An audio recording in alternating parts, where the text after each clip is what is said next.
Hello प्यारे बच्चों, मेरी कक्षा में आप सभी का स्वागत है और ये है कक्षा 3 हिंदी का पाठ 4 और इस वीडियो में हम उसका अभ्यास करने जा रहे हैं।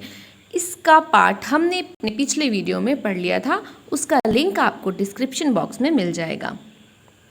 तो यहाँ पे इसके शब्द अर्थ दिए गए हैं।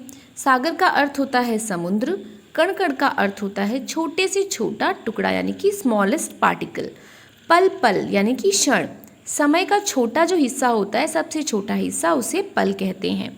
युग बहुत लंबा समय, मोल मोल यानी मूल्य या कीमत, बुद्धिमान जिसमें बहुत बुद्धि हो या फिर होशियार वाइस। ये है कुछ मौखिक और लिखित प्रश्नोत्तर जिसके उत्तर हम देख लेते हैं। तो मौखिक प्रश्न में पहला प्रश्न है, बहुत सारे फूलों के मिलने से क्या बनता है? तो बहुत सारे फूलों के मिलने से गुलदस्ता बन जाता है। प्रश्न खा है, घर कैसे बनता है? इसका उत्तर होगा, बहुत सारी ईंटों को एक दूसरे से जोड़ने पर सुंदर घर बन जाता है। प्रश्न गा है, पल पल जुड़ने से क्या बनता है? तो उत्तर होगा, पल पल जुड़ने से युग बन जाते हैं।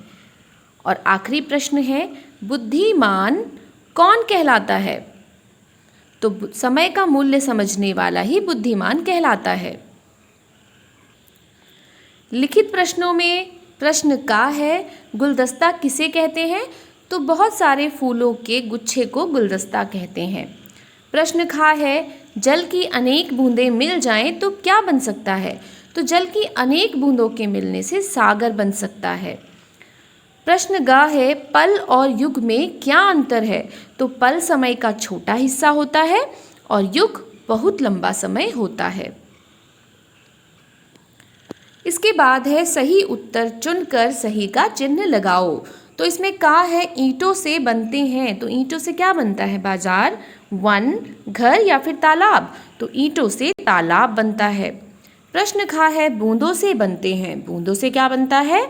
वायु, नाव, बादल या फिर सागर? तो बूंदों से सागर बनता है। प्रश्न गा है, कण कण मिट्टी से बनती है। क्या बनती है कण कण मिट्टी से? सरोवर, पृथ्वी, पर्वत या फिर पत्थर? तो इसका सही उत्तर होगा पृथ्वी। कण कण मिट्टी से पृथ्वी बनती है। इस कविता के लिए सबसे सही नाम होगा घड़ी का मूल्य, सागर और बूंदें, पल और युग या समय का महत्व। तो इसका जो सही नाम होना चाहिए वो होना चाहिए समय का महत्व। इस कविता से हमें क्या सीख मिलती है? समय आता जाता रहता है, समय अनमोल होता है, समय का ध्यान रखने से बुद्धिमान बनते हैं या समय से पहले कुछ नहीं होता। तो इस कविता से हमें ये सीख मिलती है कि समय अनमोल होता है। इसके बाद है कुछ मूल्य परक प्रश्न। पहला प्रश्न है, समय पर काम करने से क्या लाभ होते हैं? तो इसका उत्तर होगा, समय पर काम करने से सफलता मिलती है, काम सही ढंग से हो जाता है। दूसरा मूल्य परक प्रश्न है, इस कविता से हमें क्या सीख मिलती है? तो इसका उत्तर है, इस कविता से हमें एकता, बचत और समय का महत्व समझने की सीख मिलती है। और इसके बाद है भाषा ज्ञान। इसमें पहला है, ये शब्द किसके समानार्थक हैं? कविता में से चुनकर लिखो। तो इन शब्दों के स्थान पे कविता में जिन शब्दों का प्रयोग हुआ है हमें उन शब्दों को लिखना है। जैसे कि दो हमें करके दिया गया है। पुष्प या सुमन किसे कहते हैं? फूल को कहते हैं। समुद्र या जलधि किसे कहते हैं? सागर को कहते हैं। इसी तरह से हमें बाकियों को भी लिखना है। मकान या आवास के लिए क्या इस्तेमाल किया गया है इस कविता में? घर। पानी, नीर किसे कहते हैं? जल को। धरा या धरती किसको कहते हैं? पृथ्वी को। मूल्य या कीमत? मोल।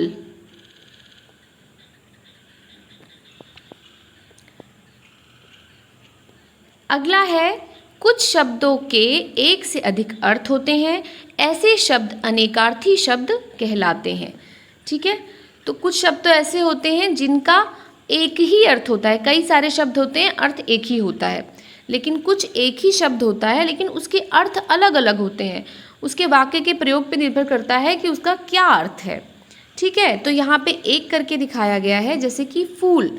फूल को पुष्प भी कह सकते हैं और फूलना यानी कि क्रिया होती है। जैसे अगर इसको हम वाक्य में प्रयोग करें तो बाग में फूल खिले हैं, तो ये पुष्प वाला फूल हो गया।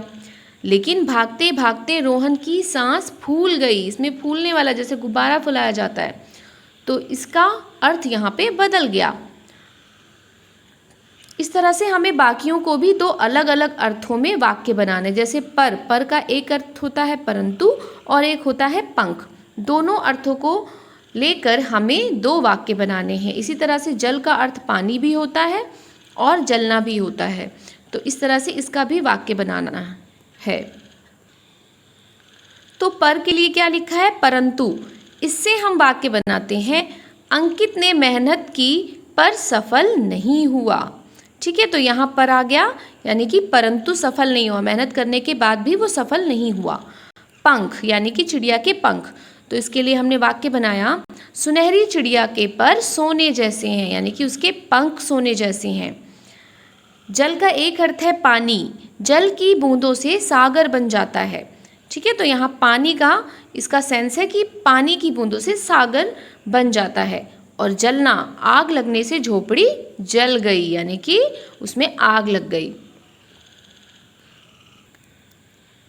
अगला है, शब्द के जिस रूप से व्यक्ति या वस्तु के एक या अधिक होने का पता चले उसे वचन कहते हैं। जैसे घड़ी का घड़ियाँ, फुहार का फुहारें। इससे क्या पता चल रहा है कि यहाँ पे एक ही घड़ी है, और घड़ियाँ बोलने से क्या पता चल रहा है कि एक से ज़्यादा घड़ी है। इसी तरह से फुहार और फुहारे भी, तो हमें इसका वचन बदलना है। वचन मतलब एक से अनेक करना है। तो ईंट जब एक होती है तो हम ईंट कहते हैं, और जब कई सारी होती है तो हम उसे ईंटें कहते हैं। इसी तरह से एक बूंद को हम बूंद कहते हैं, और कई सारी बूंदों को हम क्या बोलेंगे? बूंदें।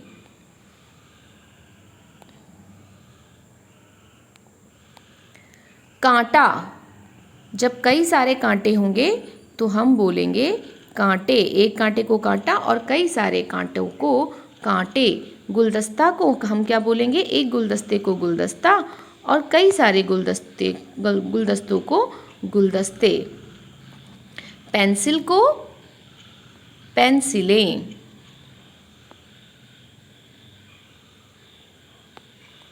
पत्ता को पत्ते।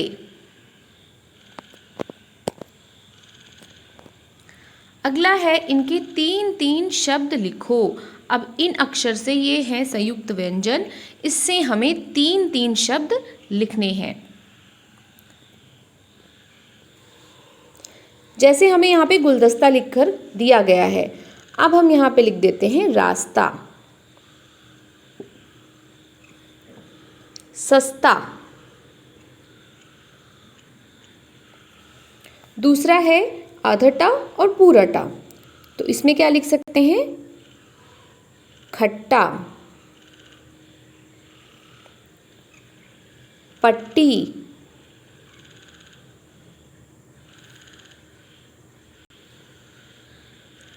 भट्टी।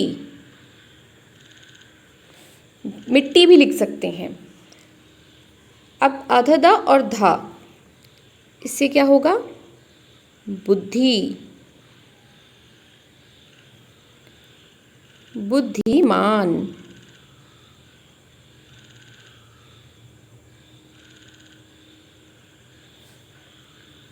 बुद्ध।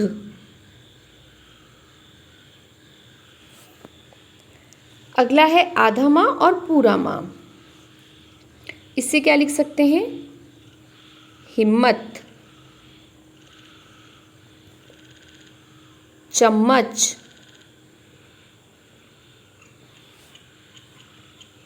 सम्मान।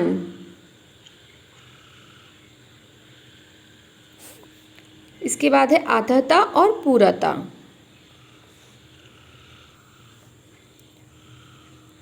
उत्तर, गत्ता और छत्ता।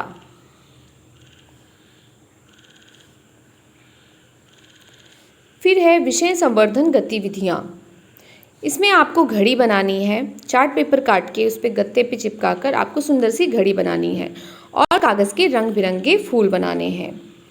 और यहाँ पे आपको एक चार्ट दिया गया है जिसमें आपको अपनी दिनचर्या लिखनी है।